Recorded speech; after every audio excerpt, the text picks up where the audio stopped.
Dr. Heidi Grant here again, back with one last useful tip from my newest book, Reinforcements: How to Get People to Help You. One of the biggest obstacles that stands in the way of asking for the support you need is getting past that fear that if you ask for help, people will think less of you, that they will like you less than they did before. But is that what actually happens? No, it really doesn't.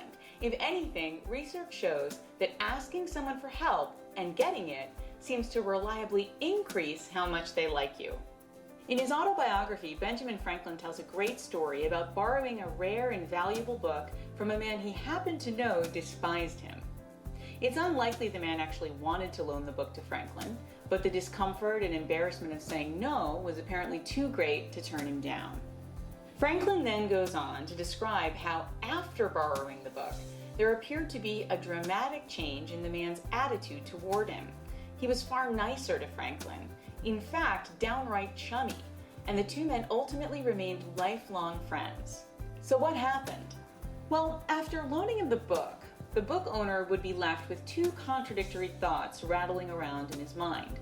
Thought number one, I just loaned a rare and valuable book to Ben Franklin. And thought number two, I really don't like Ben Franklin.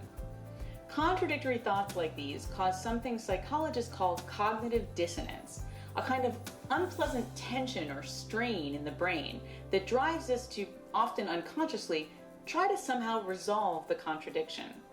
Since the book owner couldn't go back in time and refused to loan him the book, the only remaining way to get rid of the dissonance was to decide that actually, he did indeed like Ben Franklin. Shifting to a positive view of Franklin solves the problem entirely. After all, doing a favor for someone you like is a perfectly natural and consistent thing to do. In other words, doing a favor for a jerk makes him seem like less of a jerk, and doing a big favor for a jerk makes him start to seem like a great guy. So don't let your fear of what someone will think of you keep you from asking them for help. It might just turn them into your #1 fan.